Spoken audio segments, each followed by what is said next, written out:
Rampage Jackson ball cap? No, it's not what this is. No. This is for the hit film that comes out this week, Rampage. I got this hat for free at C2E2. Just giving them away. If the movie comes out this week, how do you know it's a hit? Because The Rock is in it. That is the right answer. If you cannot whip out answers like that. Two pits in a pair. It probably will be a hit because The Rock is in it. He could be in that Speed Racer 3 hit. Doesn't matter. Captain Under, it's fine. It's number one because it's The Rock. He's very good. They're fucking. We're gonna talk about WrestleMania in a bit, but they're doing this movie for Paige. It's about Paige and her family, and it's called My Fucking Wrestling Family or whatever the fuck. Is it really called that? It's something like family wrestles. It's because they kept cutting to her like between matches before. And she looks terrible, and the people who do the makeup at WWE really need to get fired. And she's just like, thanks for watching WrestleMania, and we're going to show you a clip from film about my life called WrestleFox. She said it like Tiny Tim? Yeah. Oh, crikey. That's the different accents altogether. Could you please show a clip from a film, please? I'm so hungry. So, like the one clip that they showed was the actress playing Paige, the actress playing Paige's brother, who is also a wrestler, probably not as successful because I've never heard of him. And there's a third player in this scene, The Rock Johnson. Who is he? And he's Dwayne The Rock Johnson. He plays The Rock. Oh. And yeah, because this is about her entering WWE. And they're like, Rock, we're wrestlers too. Do you have any advice for us? And like he cuts a promo on him, like you need, like, and it's great. It's like he's really slamming them and cutting a promo, all the sideways up your ass, all the good stuff. And they're like, oh my God, he's yelling at us. And then at the end, he's just like, see, that's how you do it. There's the advice. That's how you win over the crowd. And it's a cute little scene. But here's the thing: the story about my life. Are you sure it's not about The Rock? Are you sure this movie's not about The Rock? Because that seemed pretty much like it was about The Rock. And it was great. They showed that trailer like 3 times, and all 3 times I'm like, all right, shut up. I want to watch this scene. Let me see The Rock act again. He's pretty good. He's pretty good. Isn't it weird though when they have a wrestler playing a wrestler, but not the wrestler who's the star of the movie is not playing herself? I think. How often is that the fucking case? I don't know. But when you said The Rock was in it, I figured he was going to play like her trainer or something. Yeah. It's like we got The Rock to play The Rock, and Triple H plays Triple H, but we got some other actor to play you. Stephanie McMahon plays Linda Wallace for some reason. Was that just from Halloween? But no, got the head at C2E2, and I'm pretty jazzed. We were representing C2E2, not like this, walking around saying, "Hey," not like that, not like that. That cosplay is too short. I can see all of the clam. Not like that. Oh, I want to do that next year. Now, just walk around and not like that, not like this, not like this, not like that. And I'm gonna have a video on our page going into detail about C2E2, all the cool places, all the nice things, and who to check out, and pimp these people out. But I spent money this year, and it was great. There's this one place. They were selling Dungeons and Dragons stuff. And it was very cool because most of the proceeds went to help people with brain cancer. And it's like most of the proceeds go to that. And I was like, well, no, I definitely have to buy stuff. Now, it looked like you were holding up a box of Nerds candy. Oh, okay. I bought some candy. They were selling D&D stuff, but I was hungry. Yeah, I was trying to find the name of the actual place. But that's all going to be in the video. But I bought that. My girlfriend bought a fucking $100 and some dice tray. Ooh. And I was like, We could have went to Red Lobster. Is it made of bones? Like babies' bones or something? That's a lot of money for a tray that you put dice in. Yeah. It's a lot, and I got some cool dice bags, which is nice. This is a nice. I like the fabric; it's soft, so I can get rid of my Crown Royal bags. You could use that as a nice little ball bag too, if you needed to. You sure could. Here's my last prop of the day here. This place is called Hairbrained, and you can check them out at hairbraindesign.com. They make period panties, like funny panties that women wear on the period, and they're very good. Like they're pop culture, like the horror stuff, like Camp Blood. I get it. Yeah. There's a lot of cute and clever stuff like that, and they're comfortable. And in that booth, Jesus Christ! But they're starting to make some for men, and here are the underwears. Throw that up there. Oh, got some Ghostbusters underwear here, but I want to show you front side. That was the back side. Here's the front side. Oh, and it says, "Bustin' makes me feel good." Now I noticed they very cleverly don't have any. Doesn't say Ghostbusters on it, right? Oh no, of course not. No logos. No. Although that motherfucker right there, that ghost, that's getting a little close. Yeah. Yeah, they might come for you for that. He's not in the. He's not in the. Oh, I'm trapped logo though. Maybe they get away with it. Oh, and then Stay Puffed over here. That's dangerous game. Is it, or is it just a marshmallow man with a hat? Maybe. Feels good. Can't wait to get my nakedness. Is it made of modal? Modal? Modal? All inside of it. What is it made of? Because it does feel strange. It is 95% combed cotton, 5% elastane. Oh, elastane's good stuff. I was like, I'm glad you know what it is. Yeah, it's like spandex, but it's nicer. It feels nice. Yeah, those basketball socks I have are like cotton, polyester, and elastane. Okay, I don't know if we're saying that right, but 5% feels like the perfect amount of percent to have in that underwears. So yeah, that was C2E2. A lot of Bullet Club shirts, like the one I'm wearing. I lost count after 7. I said I can't count this high. Cool shops, cool people, cool artists. A lot of Artist Alley was a lot of fun. I introduced my girlfriend to Lloyd Kaufman, the president of Troma. That was fun. I saw those pictures on Instagram. They talked about balls because he shows his balls in a movie. And she's like, "I loved your balls in Poultrygeist," and I was like, "Yeah, you guys are gonna get along." just great. And they did. He signed her DVD, and it was very cute. Took a picture. There's some half naked women in there because they're just like, "We're in it too," and I was like, "Fine, they're in it. That's all fine." So it was fun, and that was pretty much your weekend, Jim. Let's catch up. Well, I didn't do that. I did go. This is way more basic bitch than what you did this weekend, but I had to find some new basketball shoes. Yeah, you've been on the hunt. I was at the mall for 3 hours on Thursday. I went to 5 different stores. Some of the stores I went to more than once, just to try and find a pair. I wanted something that had good bite, so I had nice traction on the court, something that was comfortable, and something that was on sale.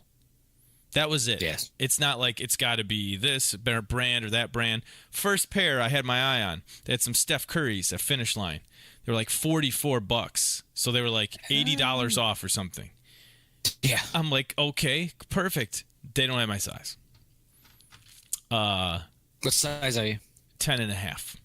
Okay, yeah, it's a popular one. That's a big one. They didn't have my size. I tried on at that Finish Line the first time, probably 9 different pairs of shoes. I finally find a pair I like. There's some Adidas. I think they were the crazy quick or something. They have stupid names for Adidas shoes. But for some reason in Adidas, I need like a 9. And Nike, I need like 10.5. They have 2 different colors on sale. Neither one of them in my size.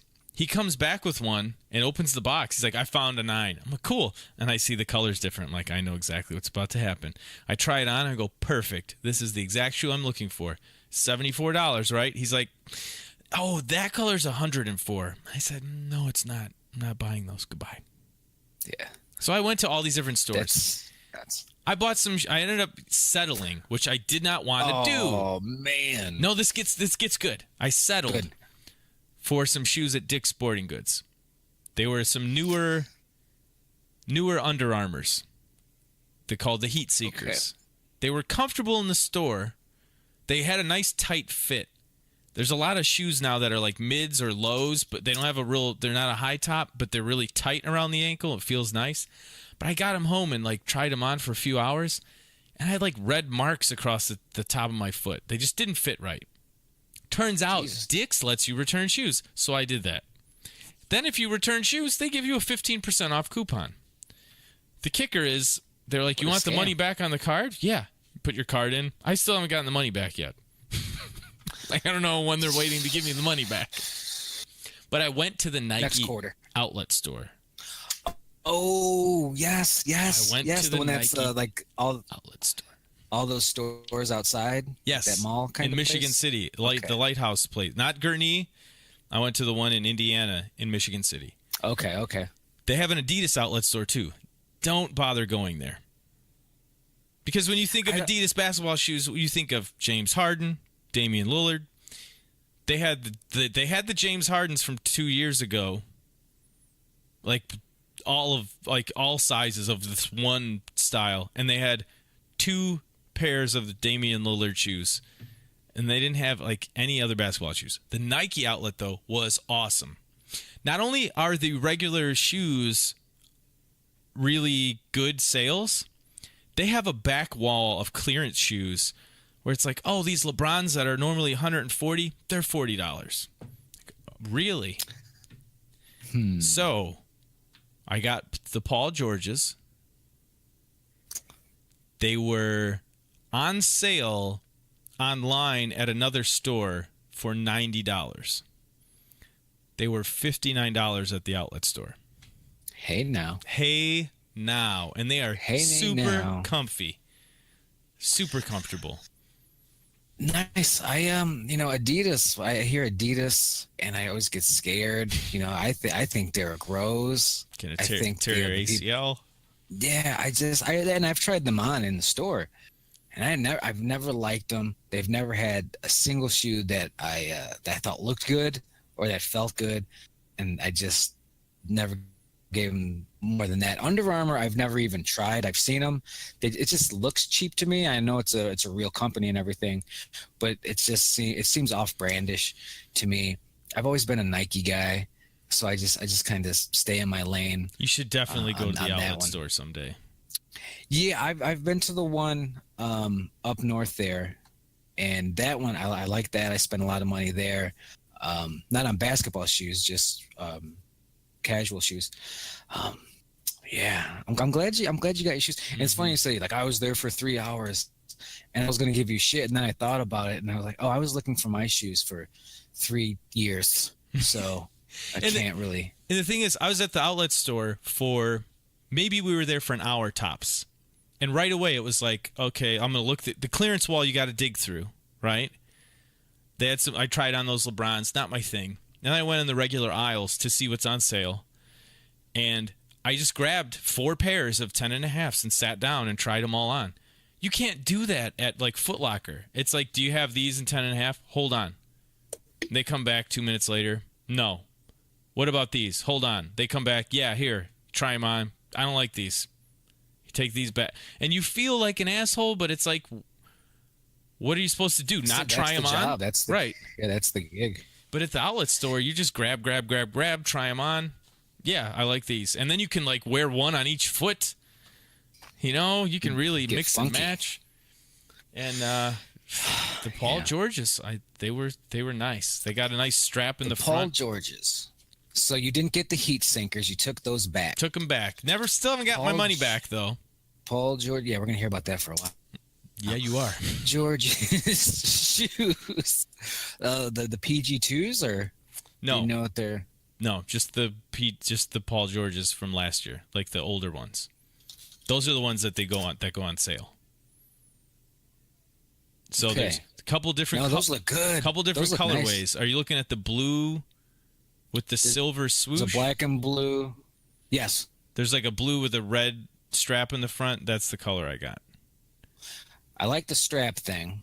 It works. I'll tell you, it works. Yeah, you're gonna look good. They got nice cushion too. They're nice and cushioned in the front. Yeah, that was a big thing. And actually at the outlet store, I bought a pair of basketball shoes as well, and they were like $110. They were super nice, some huge brand name. I don't think they were Jordans, but they didn't have good cushion. They didn't feel good on my feet. I ended up bringing them back. They were $110 regular price, or like that's how much they were on sale? Probably on sale. Yeah, there was I was throwing some money around that day. I wanted shoes, and I thought I had them. And then wearing them around the next day, I'm like, do they ever get comfortable? Damn. Right. But yeah, the Nike Air Precisions, just a simple shoe, and like those. I thought I was going to want a shoe with less cushion, because that's sort of an intentional thing. Some people don't like a lot of cushion if they want more speed, and they're more of a guard. They're not doing a lot of. Mm-hmm. They're not playing above the rim a lot. They want to be, stop on a dime. They want to hit the ground faster so they can explode. Right. They don't want to have to go through all the, some fucking cushion. Right. And then get their jump on. Which is what I thought I was looking for. And then I tried all these on. I'm like, no, I definitely want these Paul Georges. Yeah, I want my feet to survive. Most of the ones with the cushion, they got like KD 5s that are super comfortable. Like they're the most comfortable basketball shoe I tried on, but they don't have a lot of grip on the bottom. But these are comfortable and have a lot of grip. And I didn't try them at Finish Line because they were $90. Yeah, Finish Line. I walked in there, looked at their wall, walked out of the Finish Line. Yeah. These fucking stores, man. Because like I have this app. Yeah. That's where I got mine. Can't sleep on Kohl's. It's limited, but what they have, it's usually pretty good. Good prices. Pretty. So you ready for Basketball Wednesday? I'm ready. I'm totally ready to break these shoes in. We're gonna win. We're gonna win this week. I feel it. I'm ready to have some fun. We're not playing the team we played last week, so we're gonna win. Be a harder. I was thinking about this. The team we're facing is probably gonna be slower because the guys we played, slow, fast as hell. So I don't think speed's gonna be too much of a deciding factor in week 2. But it's gonna be fun. I can't wait. So yeah, let's do a little math here. We didn't really talk about basketball, right? We didn't get to cover this game because that was last Wednesday. Yeah, this is the first show since week 1. Average age. Let's crunch some numbers here. Let me grab my calculator. Of our team? Nope. 80. Let's see. Yeah, we'll do both. Let's see. Calc. Okay, so let's see. 9. Okay. Let's do our team first. Okay. Dale, I know you. You know what? I'll round up for me. Let's be honest. Crunch, crunch. You hear the calculator going. Our average age is 34 for our team. That's who the fuck's bringing it down? The rando. He's 27. Okay. All right, yeah. Average age for the team we lost all 3 games against last week? 12. 19. 19's their average age. They had like 2 18-year-olds, a 19-year-old, and a 22-year-old. He was the oldest. Yeah. Frodo. Yeah. They were fast. They liked doing some razzle dazzle. Oh yeah. And they wanted to get you to bite on the head fakes. And there was one guy where I'm not jumping. Yeah, Dale wasn't jumping, and there was one guy where I was like, not biting. I'm like, just shoot it. You're the worst shooter out of the 4, and you're all good, but you shoot it. and I'll just turn around and hope you miss. Yeah. I like we were talking about it afterwards, but I certainly didn't shoot that. The defense, I got a couple steals. Fouled the guy. That's always you want to put that in your pros column. It was fun though. It was fun for week one. And each game, because we played 3 games, each game we got better. Each game we scored more. And each game got better and better. That's definitely a positive thing. Yeah. And I'm just fighting over the top of those screens every time now. If Frodo falls down, Frodo falls down. Yeah, and I'm just the ball's never hitting the ground when I get it. I need you to hot sauce right up every time. Hot sauce. Don't even like go and shooting it. Is someone else more open than me? No, if you have the ball, you're shooting it. Hey, Coach Nick says this on Basketball Breakdown. The most open you are is when you first catch the ball on a pass. You'll never be more open than that, because that's why you got the ball in the first place, because you were open. And then the longer you wait, the less open you are. So Dale, I want you to take every shot when you get that ball. I'm going to. Because what are they going to do? Take you out? It's our goddamn team. I'll take myself out. Yeah. Don't worry. Don't worry, you'll get your shot. I'll take myself out because I'm in a cold slump. That's all. Not because I'm fucking good. I need to teach myself a lesson. Take myself out for missing that shot. Yeah. Self-imposed. Then there was that time you knew I was coming out where it was like, oh, tip, rebound, tip. Oh, he took it back out, pass. This was hilarious. 3 versus 3. If you get gassed or you just, you don't want to be in anymore, usually because you're gassed, you just say, hey, person that's not. And I was in the game, and Jim was out. Jim's getting some water, and that's cool. But now I need a break. So I'm like, all right, Jim, get in there. So I go to the sideline. I'm going to get my water. They resume play. Jim's just in there, fresh as a daisy. And within like 45 seconds there, Jim's shooting a shot, rebounding a shot, defending this, trying to strip this guy, chasing the screen this way, jump rebound, run around over here. And I was like, he's going to want out. And I'm not even – I was like – I sure did. I was like, there's no way he's not gonna want out, because holy shit, that was a lot of. I did okay, but I wasn't keeping track of stuff the way I thought I was going to. I'm like, I'm gonna run the offense and see what's open, and then I'm like, I'm not really getting a chance to run anything. And then the second game, I'm like, I'm just gonna drive and see what happens. And then things wouldn't happen. I hit like one nice layup the whole time. Meanwhile, the two biggest guys, the oldest guy and the youngest guy in our team, they had like 100 pounds on everyone else on the other team, and they were just like, nope, rebound, nope, go back up, put back.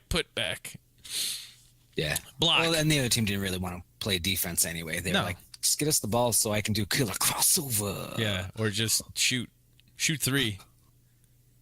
So what are you gonna do? You're not gonna block it. We'll check back and see how week 2. We'll keep you posted. We'll keep you posted. We know people are very interested in how rec league basketball is going. They always are. All right. Jim, can I talk about WrestleMania now? Please do. I was going to do my due diligence and try and find somewhere on the internet Ronda's match, and I didn't get a chance to do that today. But I want to know if you were bullshitting me via text last night or not. So please recap WrestleMania for me. I will. New Orleans. A lot of people didn't like this WrestleMania. A lot of people liked this WrestleMania, and it's the worst, it's the best. And I was like, it's in the middle. That's usually how that works. It was an above average Mania. Some people got really hot, and I don't think that's accurate. And some people praised it too much. I don't think that's accurate. But here are the things that were noteworthy to me that I thought were awesome. That it's unfortunate you missed it. Undertaker and John Cena. For the fucking month now, John Cena's been coming out being like, I want to be on WrestleMania, and no one's saying yes, so I'm challenging the Undertaker. And every week the Undertaker does not come out. And he's like, well, shit. Including last week's Raw, the one right before WrestleMania. Right. No Undertaker. So WrestleMania, John Cena sitting in the front row. He's there as a fan now. And they cut to him a handful of times during the first couple matches, and then a ref comes out and he's like, I saw him, Johnny's here. And Cena fucking leaves his seat to the fucking locker room. It's Kane. It's gotta be Kane. I thought it was him. It was his brother. John Cena comes to the ring, and he kind of waits, and he's like, we doing this? Nothing. So, and Cena starts leaving. He walks up the ramp, and then the lights go out, and lights come back on. Undertaker's clothes, his jacket and hat is closed, are in the ring, which is where he left him. He's the Wicked Witch now? And then the lights go back out. Yeah, the lights go back out. Lights go back on. The clothes are gone. So he's probably wearing them, I guess. I guess that's what we're going for here. And then the dong, or the gong. The dong!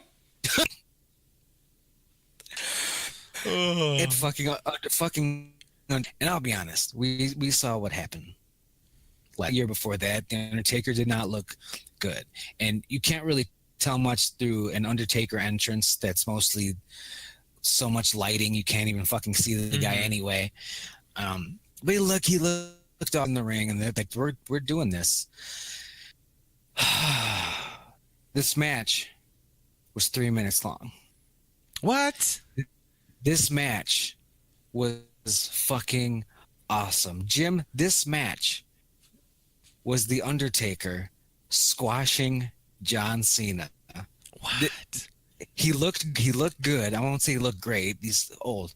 He looked good. He looks better than he has. And he walked the ropes. What? He did How the far? thing. I was like 2 steps. Okay.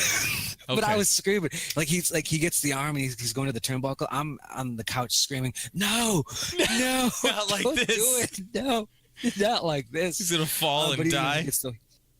He gets the 1-2 steps and a big club, and I thought it was great. It's exactly what this needed to be, because you've got John Cena kind of being a cunt, challenging this guy, The Undertaker, week after week, and it's just like, all right. Here we go. This is what you wanted. And the bell rings and Undertaker comes in with the boom, boom, boom, the kicks, big boot, all that stuff. Tombstone just beats the shit out of him. I couldn't believe, just John Cena. And Undertaker just comes out of retirement almost in a way and squashes the fuck out of him. I was losing my mind. It was so cool. Do you feel like the build-up was good enough, or do you feel like the build-up was a little too anticlimactic because it seemed like nothing was going to happen? I think it works well with how the match went. Because like I said, he was being pretty cunty, and he got his comeuppance for it. It's like, if you keep poking that bear is going to swipe at you and bite your neck off. Is he turning heel? Who? Cena. No, I mean, when I say, cunty, that's just how he is. That's how his character is. He's a face all the way, but he's like, oh, you got your duty head, and shut up. So no, he's definitely a face. But I mean, no one's gonna boo The Undertaker. So that was really good. That was really cool. Like I said, less than 3 minutes, but very fun. Daniel Bryan made his return this year. Like for real return? Unfortunately, like is it like an Undertaker return, or is it like a return? Oh no, he's cleared. He's back, and this was the first match. Unfortunately, it's this weird tag match thing where he's partnering up with Shane McMahon, and he's fighting Kevin Owens and Sami Zayn. And if the other two win, they're reinstated. It's a bunch of wrestling bullshit drama. When all that matters is Daniel Bryan's wrestling. Just give us Daniel Bryan wrestling. And I thought they did a very so Shane, the teams come out. Daniel Bryan comes out last, and huge pop, of course. And they beat him down. They give him a pre-match beatdown. So now, the medical staff is tending to Daniel Bryan, and they're like, oh no, he's even going to wrestle. So people are like, oh fuck, are they screwing us over? But while this is happening, Shane McMahon's wrestling. He has to wrestle 1v2 essentially, and this is good because this is going to get Shane out of the way. Shane's going to wrestle.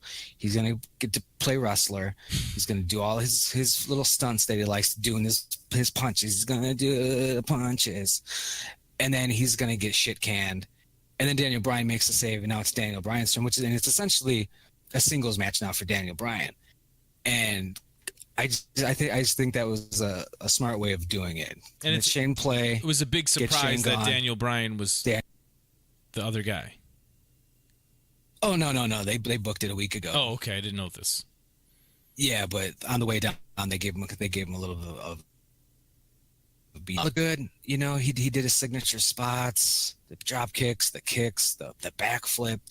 I think he did the dive. I don't think he's going to do any head stuff like the Benoit headbutt. I think that's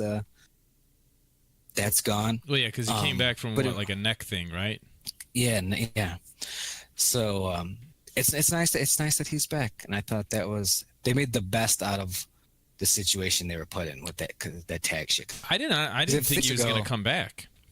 I didn't think he was going to come back. I thought he would leave and have like a fucking, you know, some company saying, we don't give a shit. We're TNA this week. Oh, God, TNA. Hey. So that was that match. Glad to have Daniel Bryan back. Ronda Rousey. Let's talk about Ronda. Another tag match. Ronda Rousey and Kurt Angle against Stephanie and Triple H. And I told you, I told you, to anybody that would listen, I said Ronda Rousey's going to suck. Mm-hmm. Listen to her talk. Listen to how she did that weird move. I told you, people didn't listen. She had pink eye. That's how bad she was. Her makeup actually looked kind of suspect this time as well, but Ronda Rousey was fucking amazing in this match. I mean, that picture you posted, I've not seen any of it or looked into any of it, and I was like, that looks nice. That's pretty impressive. Yeah, and the picture right there in the display there, that was after, like, she rolled into it. She did like a move, little flip, and he'll pick the guy up right into an AA, and like one little. She did that. What? She did that. I mean, she's an elite athlete, but still, she's super talented. That shit was fucking crazy. That was nuts, and that was just one of several spots that was just very impressive. There were a couple sloppy moments. Absolutely, she did this weird. A couple sloppy moments, yes. But overall, holy hell, very good. I was mostly impressed with her selling. Yeah, she's got that Brock Lesnar, I don't give a shit. I love that. It's not Dolph Ziggler theatrical cartoon. It's like, I'm supposed to be hurt here, so maybe I'll just hurt myself.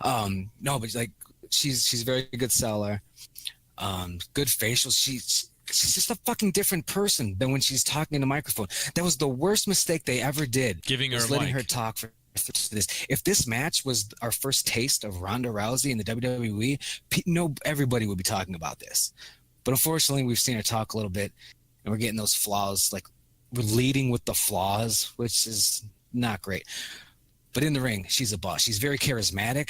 She can play to the crowd. She does a lot of tough girl shit. Like, what do you want to do, bitch? Like all that. Like, it was great. I think your wife would love it. My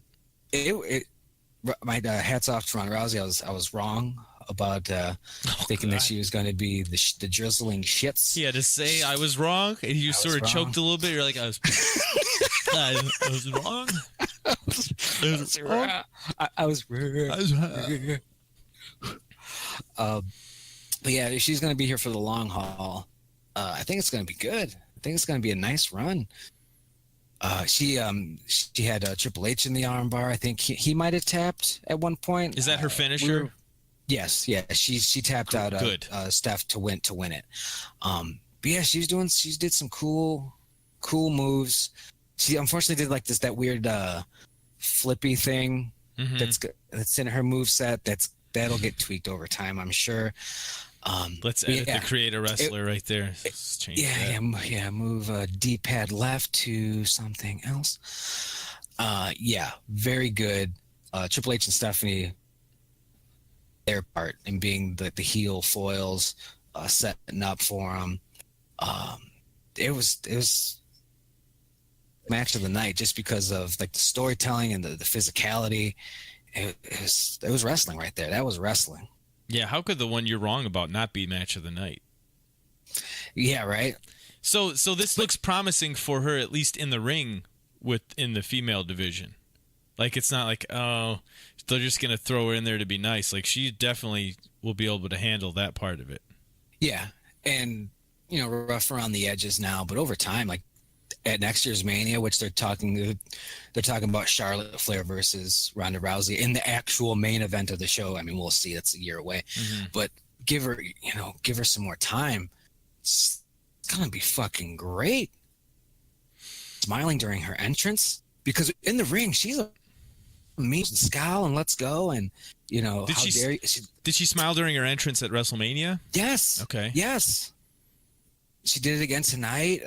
Like, I thought, like, after the first match, like, that would be gone, and now it's, bad girl mode. Mm-hmm. It's going to be her entrance. She's just going to smile every goddamn time until she gets in the ring, and then she's going to scowl, and or they turn her heel. Maybe they'll figure it out. Not for a while. Eventually. It happens with everybody. Because the fans were loving it. And she's like, she was beating the shit out of Triple H. It makes you wonder, like, who's she going to wrestle, though? In the women's division, is she like a little too physical, like a little too good?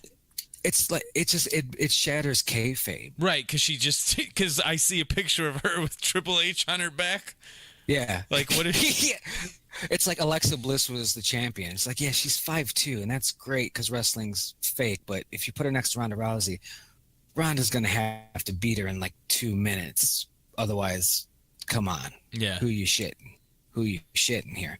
So they need to bring in big, strong women, or Holly Holm, and like or Holly Holm, and they're getting away from like the model stuff, and they all look like runway models, and they're supposed to be fighters. Still, most of these girls are on the thinner women petite side. Yes, sorry. But we'll see if they're building the Charlotte for next year. I'm just excited about it. Getting hyped.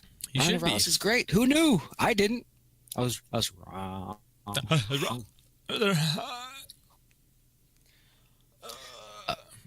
Dave just posted this in the chat that Brock Lesnar's new WWE contract will allow him to return to the UFC. That makes sense. I did hear something about him having a new WWE contract. And Dana said, "Yeah, he'll be back." I love money. Brock, of course he'll be back. It just seems Brock does whatever he wants, huh?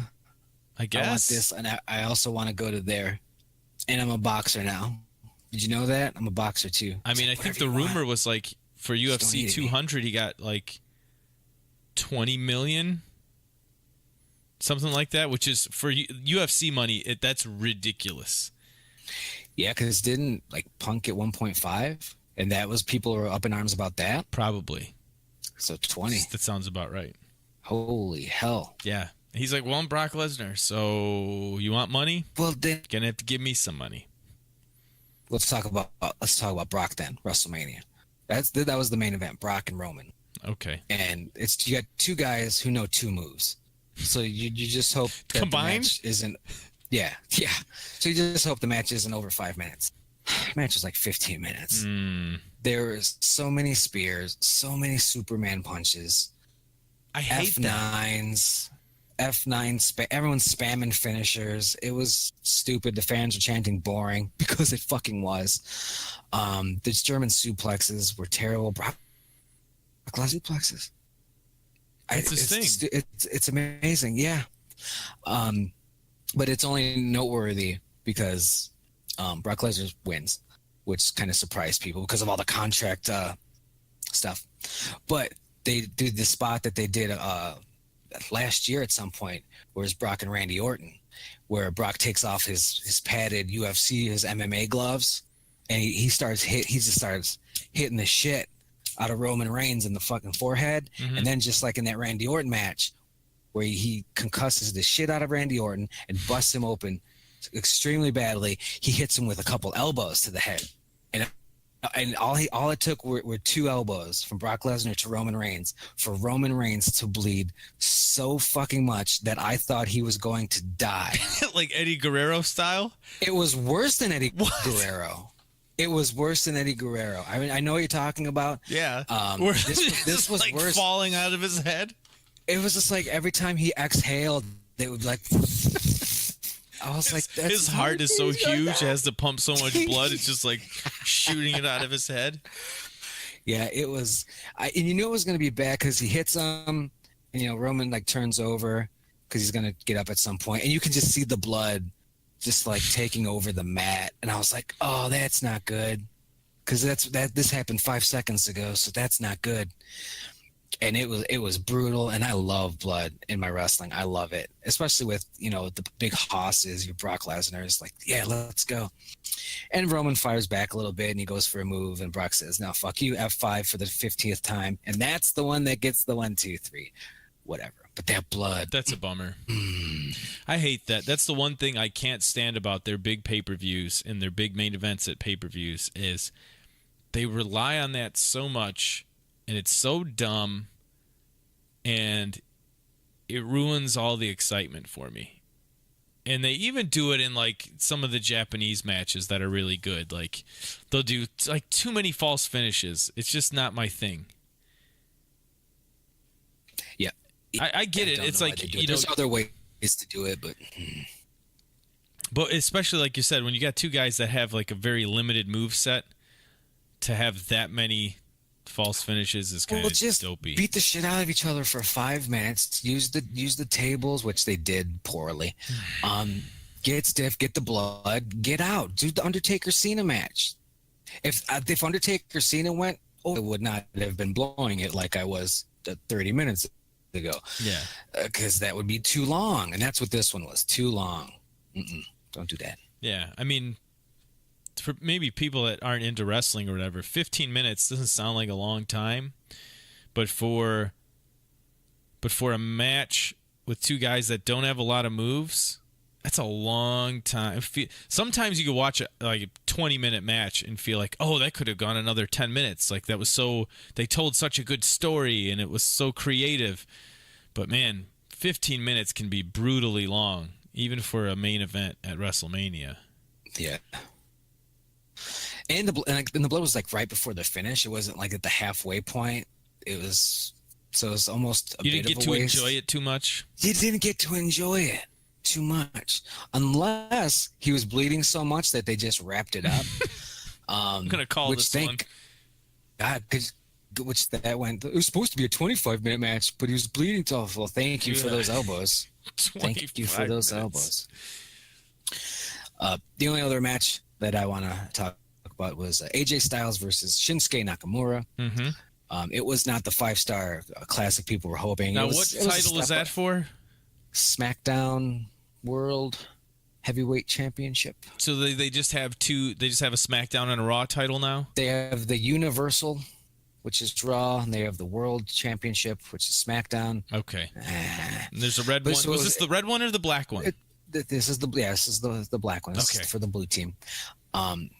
It was a step above a TV match as far as quality goes. This is a bit of a bummer. Mm-hmm. It wasn't bad by any means, but expectations were fucking high, and it didn't live up to that. But the end, AJ Styles wins. Shinsuke takes the belt, and he gets on a knee, and he with honor presents AJ Styles the belt. You know, that Japanese honor stuff that it can be super cool sometimes. It's a very nice moment. And they fucking hit AJ Styles right in the dick and turned heel at WrestleMania. I was like, yes, this is great. Because Nakamura's been kind of stale as a face. He does, and I can only see that so much.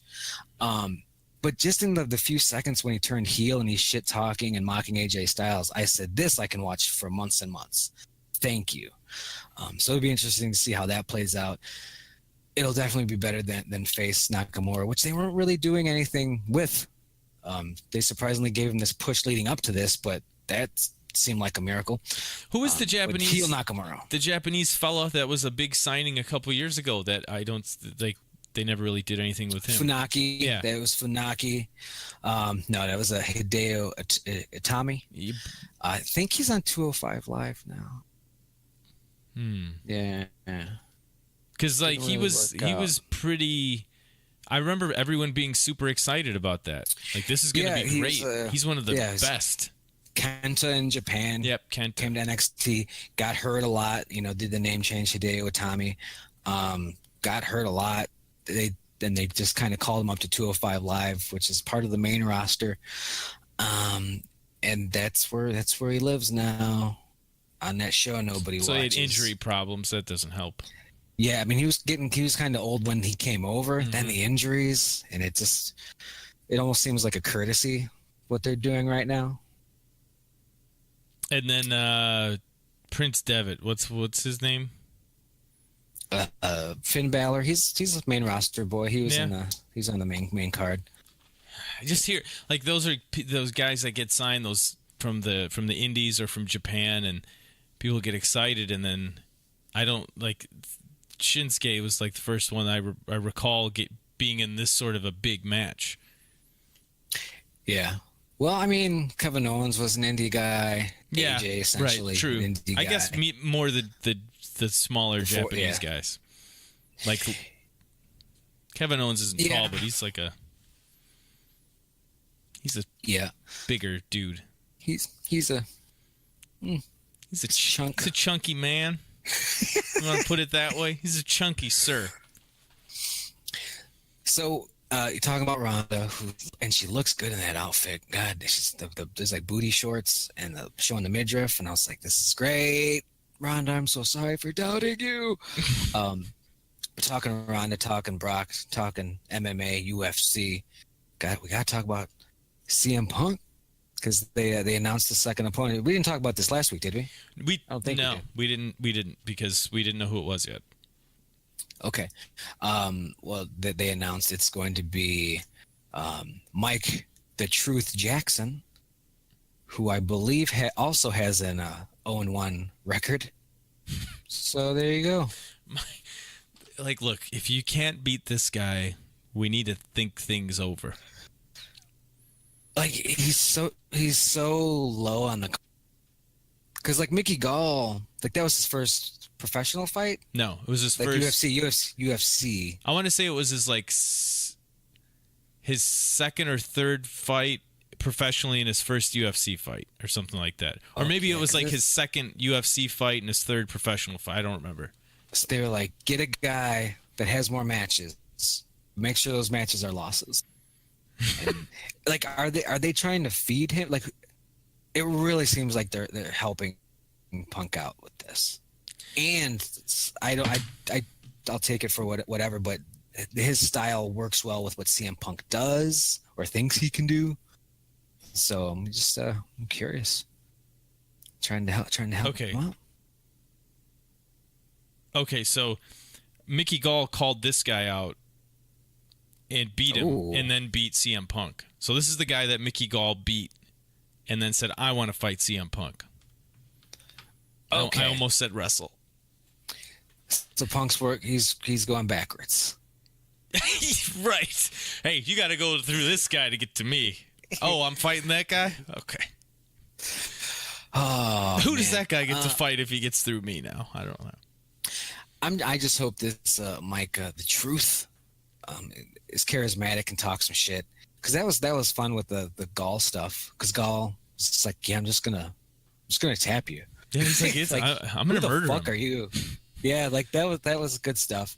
I kind of hope, as much as I thought it was cool, sort of, when they signed CM Punk, I kind of hope this guy just mauls CM Punk, and then they could just put a stop to this, and then eventually he'll start wrestling again.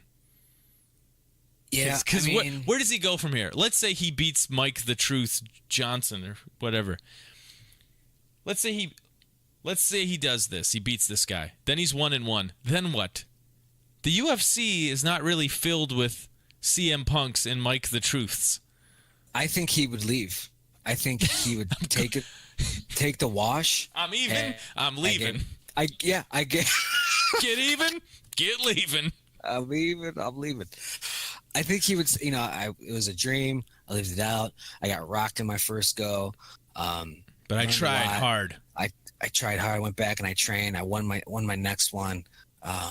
And this is a young man's sport. Yeah, you bow out. Just bow out. Get the fuck out before you die. Yeah, because I mean, there are really no divisions that are super easy in the UFC, but it's definitely not 170. Yeah. So we'll see. I think he's old. What is he, 37, 38? Like, up there. Where does your career go from here? Yeah. But this fight's not too far away. I can't wait to check it out. Fucking Christ. This saga needs to end. Just needs to end. Go back to wrestling. Oh God. Just fucking I just wanna be randomly watching Raw like I never do, and just hear Cult of Personality play, and be surprised. But I don't think that'll happen. I would love if he went to New Japan like Jericho did. Big surprise. Do a thing for 6 months, and like that would be fucking awesome. Oh man, they would crush awesome. Numbers wise from where they are now. Mm-hmm. I mean, that'd be the biggest star they've had in a while. Like, because Jericho is a huge star, but he's sort of part-time, in and out. Like, he's got a few more miles on him than CM Punk does. Not that CM Punk's super young or anything, but I think as we sort of remember him going out in sort of his wrestling prime, it's not like he left wrestling, came back to wrestling, left wrestling. He only left the once, and then he'd be back, and I think they would do nasty numbers over there. Yeah, because the Jericho stuff did nasty numbers. CM Punk stuff would. Oof. So do you think we'd see like CM Punk, Jericho, Kenny Omega stuff? I mean, I don't think Jericho would be involved at all. Like they wouldn't need to waste him on that. Yeah. It would be unnecessary. I think they would try to match him up with whoever they could, whoever's available. The Omegas, the Ibushis, whoever you got, who are your top guys. Let's go. And there are a couple. Like, he could help build up some guys too. Blade, Jay White, the fucking nerdiest little dude. But not Michael Jai White. No. But let's get him back to wrestling. I'm with you on that. Whatever it has to, like, it was sort of like after Ronda got foo-fopped by Holly. It's like, when do we get her in WWE now? That's where she's going. We know it. We could feel it coming. We read the cards. That's where she's gonna go. And now it's like, when do we get him back in wrestling? When does he need that to just hang it up? It's that pride, though. It's that pride. I just think you got a lot of, I don't know. Maybe it's because I watch UFC more than I would say like someone that just watches wrestling, obviously. But I think if he went back to WWE and you got Ronda there, you got some storytelling. You got Brock there. You got some storytelling stuff you could do that I think he'd be open to. Whereas, like, I don't think they want to jump right into like cutting a promo on Ronda, like, oh, you got your ass beat, and then you had to leave and come here. Like, how tough are you really? Like, I don't think they're going to touch that one for a while. But I think Punk would be, like, open to that. You don't think they're going to mention Ronda not handling loss as well in WWE? I don't think, not for a while. They did that last week. Did they? Stephanie McMahon, they're doing a contract signing, so they're all sitting. She said, Ronda, don't you understand this? You're going to lose your debut match at WrestleMania to me. You're going to lose. And we know how you handle losses. Ooh. And the crowd, and that's what the crowd did too. I did the same thing. It was fucking brutal. So yeah, they're leading with it. Well, and then definitely bring like Punk back. Get it out of the way. Yeah, Punk saw that and said, "Power, next channel." No, thank you. They could do an angle with Brock and her and Punk. Like, hey, Punk, how many matches did you win in UFC? Oh, sorry. How many times did you have the title in UFC? Oh, never. Oh God, sorry. You could be like, that's because I didn't use steroids. Wah, wah. Gotcha. So I've been using my my movie pass a little bit lately, although it didn't work this most recent time when I went and saw Blockers. Blockers with John Cena. So and Owen Wilson was with you. Oh, Wilson. Let's go see Blockers. It's a great movie. Yeah, I kept seeing the trailer for Blockers, and I said, this doesn't look terrible. It's a simple premise. Some parents trying to keep their daughters from giving it up on prom night. They make a little sex pact. They're all going to bang on prom night. Parents don't like it. Parents are going to try and interfere. Fine. Cute enough, whatever. But the jokes looked funny enough in the trailer. And I said, let's go see Blockers. So I saw with my friends. And Blockers was very good.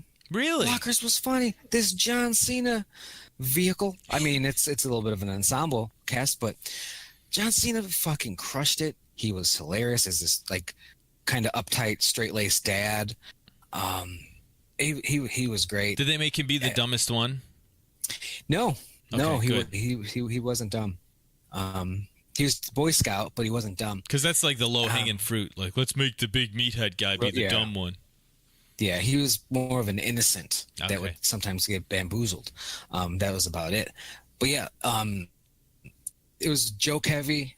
And the only thing with joke heavy movies is you got to have a good shooting percentage. And a lot of the jokes hit.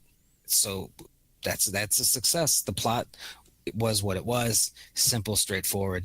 The trailers do not lie to you. That's what the movie's about. But the jokes are funny. You're going to have a nice 95 minutes. And he's going to chug booze up his ass, with college kids to try to find out where his daughter is. I saw that fun scene. Part of the trailer on the internet. It's fun. Like the debate leading up to it was fun. A lot of like the banter and the back and forth, the dialogue's just very good. Cute movie. Check out Blockers. That's still out in theaters.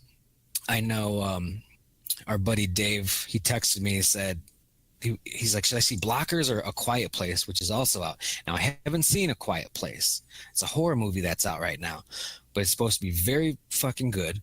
Like 97% on Rotten Tomatoes. So, I mean, if both movies are good, it depends what you're in the mood for. Horror movie or comedy. It doesn't sound like you can really miss. It's a personal preference, but both an acceptable go. I got to see this Quiet Place, though. Apparently, I saw an article that said, A Quiet Place, fat shaming snack eaters in the theater, because the movie, like, you have to be quiet or the monsters get you. So the movie has a lot of silence. And what are people doing in the theater? And I'm sure people are like, shut the fuck up. Atmosphere over here, trying to Quiet Place. So that was an article that that's just the one we shit on the trailer a little bit, right? Where you kind of made fun of it. I don't know. There's been a couple of these. Isn't that A Quiet Place, the one with John Krasinski? Is that be a Quiet Place? Yes, this is the one. Okay. Where I just look at his face and I can't not laugh because he's Jim from The Office. Yeah. It's like, shh, I have a beard.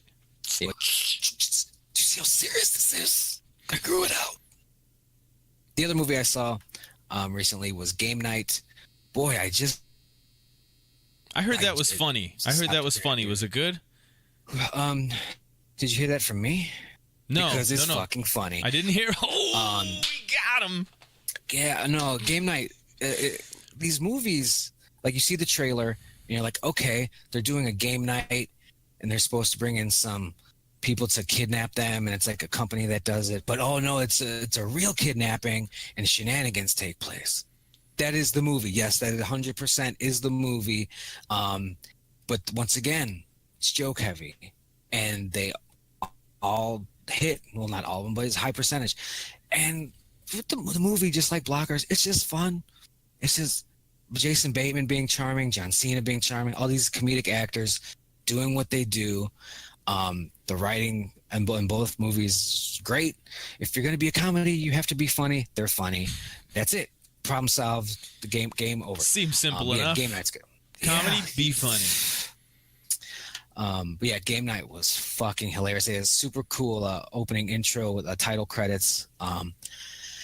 Yeah, it's really like cheered me up. I was like, comedies, we're doing it. We just have to have fun again. It doesn't have to be like vulgar sex comedy twat jokes all the time. It like but it can be, and the guys do it too. But yeah, it can be. But it seems like most of it's that. So it's like it's just nice to have fun and not be so twatty. Be so twatty. So check out Blockers. And do you think Blockers was originally pitched as Cock Blockers, and then they went to the Rooster logo, and then I've seen them kind of shy away from that too? No, I definitely think and the lawyer said, and they said, well, we're going to put a rooster on all our posters. That's the poster that I saw when I went to see the film was Blockers and the big old rooster in front of up above it. Cock Blockers. Like they're like, we can't call it that. You ate a lot of it. It'd be like if you had a picture of a cat and the movie is called Lickers. Yeah, it would be. It would be that. So check that out. Because like I've seen the Rooster logo on Facebook, but then when I see TV spots on like regular television, they don't even got the rooster. Like, no, that's too close. Let's just say Blockers. Yeah. And I think it's rated R. I think it's rated R. So in on it. Rated R. Yeah. We'll get out of here in a minute or two, but I just put a picture up there on the screen. Have you heard about this? It looks like you're the one holding the guitar because of the way the webcam is. I'm a big fan of that. I'm waiting for the picture to come up. Ooh. Have I heard about what? That guitar? It's a Ken Lawrence custom. It was just a cute story, and I was like, rare. I wonder if Jim knows about this cute story. James Hetfield. Hetfield, yes. Hetfield got that guitar made out of the garage that they first started in. They practiced in. So they took the wood from the garage and made a little guitar out of it. That's awesome. Yeah, that guy makes really nice guitars. That's a Ken Lawrence guitar, and he's got a couple other Ken Lawrences, and they're really cool. But that's a good idea. Like sentimental wood. Sentimental wood. I got a new movie I'm going to start writing. All I have is a title, and that's all I need. Well, we don't know if it's going to have sentimental and then a 2x4 in it. We don't want it to be too suggestive. It's just going to be sentimental and then a silhouette of a cock. Yes.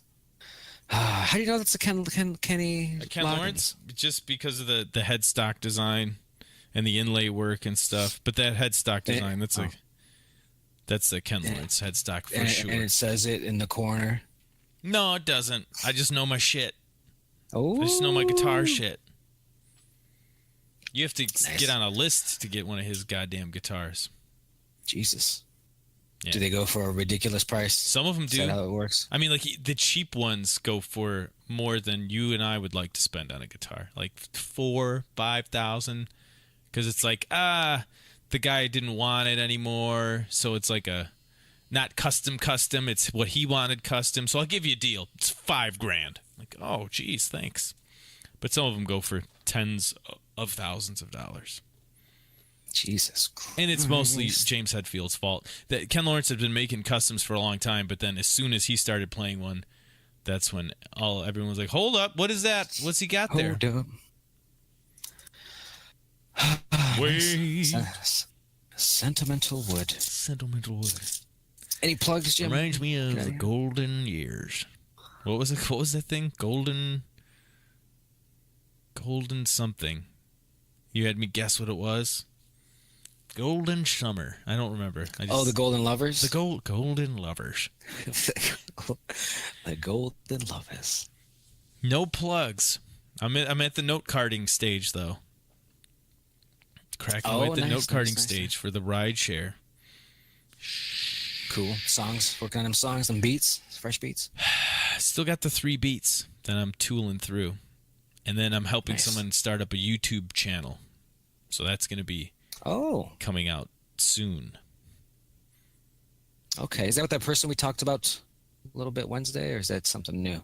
No, that's the person we talked about Wednesday. Yes. Oh, cool. That'll be fun.